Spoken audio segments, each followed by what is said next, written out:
Let's bring in the former EPA Chief of Staff, Mandy Gunasekara. Thank you very much for joining us, Mandy. Great to have you here. It's tough to quantify the impact of this, but I'm sure you've put a lot of thought into it. But the Biden administration restoring these environmental reviews for these major infrastructure projects, what will be the impact, according to you, of that? Well, Sandra, it's not about the environment. It's about giving a boost to environmental activists that helped get Joe Biden elected and into office. And so these changes that he just made to the National Environmental Policy Act, it really is putting in place lots of avenues for environmental activists to sue and slow down the ability of this country to build out much needed infrastructure, not to mention the $1.2 billion that Congress just agreed to through a bipartisan group of legislators to get those type of projects underway. What Biden did, it will slow down these projects, and it'll be to the detriment of the communities that need better roads, better bridges, they need more runways, and to the construction jobs. I'm talking about these blue-collar construction jobs that could have taken advantage that they need in this high inflation economy, and Joe Biden is busy out there putting out more red tape. We can put it up on the screen, what inflation has done over the course of the Biden presidency. And we are at the highest levels that we have seen in decades in this country. So he's doing that in the middle of an inflation crisis. And he's not putting any blame on his own policies. In fact, this administration has continued to blame Vladimir Putin with hashtag Putin price hike. Here's some of what the president has said on that.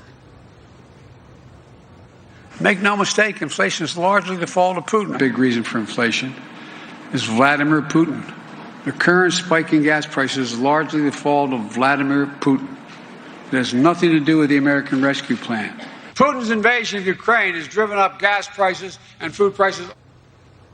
So when it comes specifically to how these environmental reviews are going to impact the overall business environment in this country, Larry Kudlow came on America Reports yesterday, and he teed off on the whole thing. Listen. The NEPA regulations that came out 2 days ago will stop, listen to me, they will stop pipelines, they will stop wind turbines, highways, roads, bridges. There will be no building in this country. Now you've got farm groups. They're crying foul over these expanded environmental reviews as well.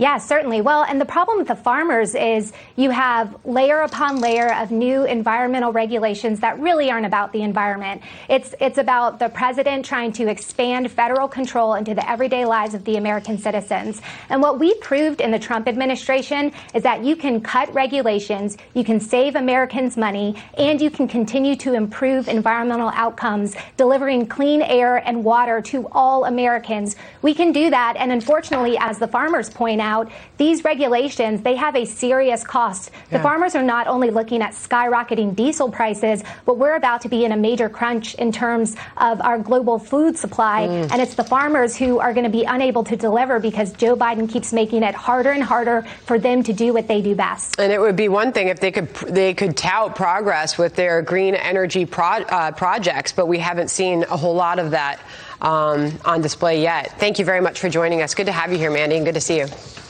Good to see you. All right.